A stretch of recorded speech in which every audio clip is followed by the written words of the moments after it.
கடந்த 6ஆம் தேதியன்று அம்பேத்கர் நினைவு தினத்தையொட்டி எல்லோருக்குமான தலைவர் அம்பேத்கர் எனும் புத்தக வெளியீட்டு விழா நடைபெற்றது. இந்த நிகழ்ச்சியில் தவேக தலைவர் விஜய், முன்னாள் நீதிபதி சந்துரு, அம்பேத்கரின் பேரன் ஆனந்த் தெல்டுண்டே மற்றும் விசிக துணை பொதுச் செயலாளரும் வாய்ஸ் ஆஃப் காமன்ஸ் நிறுவனருமான ஆதவ் அர்ஜுனா ஆகியோர் கலந்து கொண்டனர். மேடையில் பேசிய ஆதவ் அர்ஜுனா, ஆட்சியிலும் பங்கு, அதிகாரத்திலும் பங்கு என ஏன் பேசக்கூடாது, இனி நெஞ்சுக்கு நேராக பேச வேண்டும் எனவும் ஆக்ரோஷமாக தெரிவித்தார்.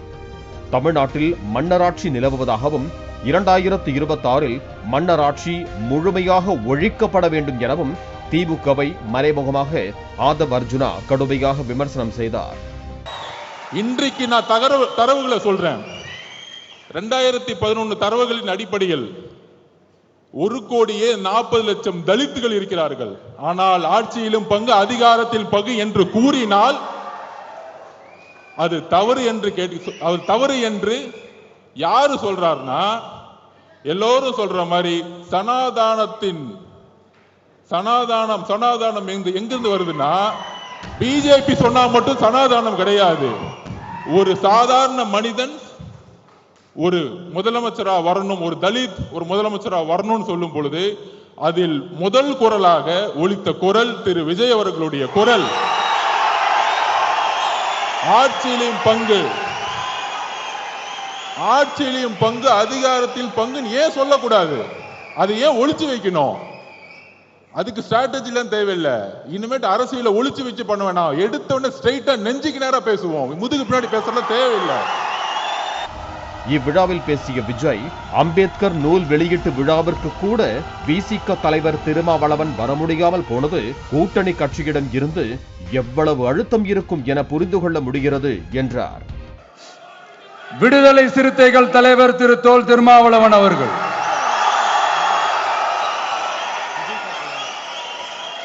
அவங்களால இன்னைக்கு வர முடியாம போச்சு.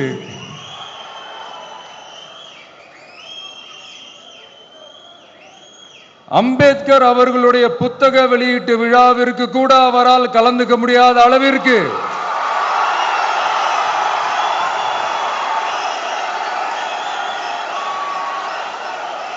கூட்டணி கட்சிகள் சார்ந்து எவ்வளவு பிரஷர் இருக்கும் என்று என்னால் யூகிக்க முடிந்தாலும் நான் இப்ப சொல்றேன், அவருடைய மனசு முழுக்க இன்னைக்கு நம்மளோட தான் இருக்கும்.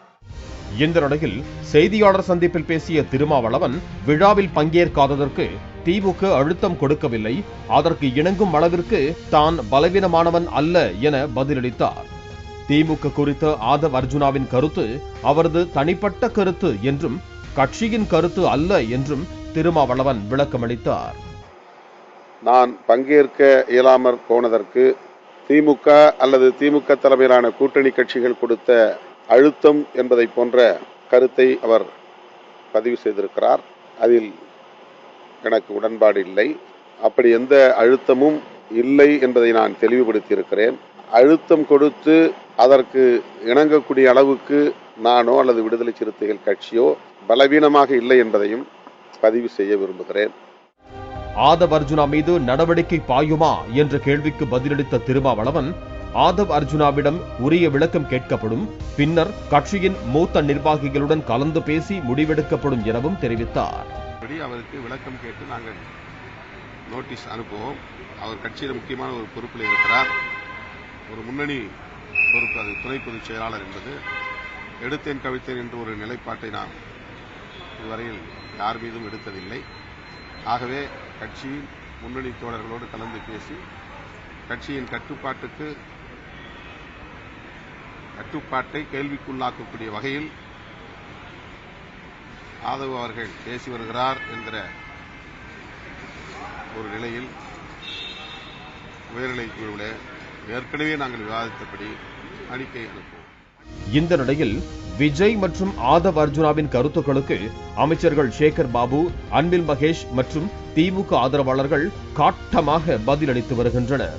வருகின்ற சட்டமன்ற தேர்தலில் 200 என்ற நம்பிக்கை வீணாகும் என்று ஒரு சிலர் அதிமேதாவிகளாக, தற்குறிகளாக களத்திற்கே வராதவர் பேசிக் கொண்டிருக்கின்றார்கள். எங்களுடைய நிலைப்பாடு 200 அல்ல, 234ஐயும் திராவிட முன்னேற்ற கழகம் வருகின்ற சட்டமன்ற தேர்தலில் கைப்பற்றும் கைப்பற்றும் கைப்பற்றும். மன்னராட்சி 2026 மன்னராட்சி வைக்கப்படும் சொல்லியிருக்காரு நூல் வெளியீட்டு விழாவில். அதை நீங்கள் எப்படி பார்க்குறீங்க? திருமாவளவன் அதுக்கு சொல்லியிருக்காங்க. இது 2 தலைவர்கள் பேசி தங்களுடைய கருத்துக்களை பரிமாறிக்கொள்ள வேண்டுமே தவிர இதில் நாங்கள் எதுவும் சொல்வதற்கு இல்லை என்று தான் நினைக்கிறேன்.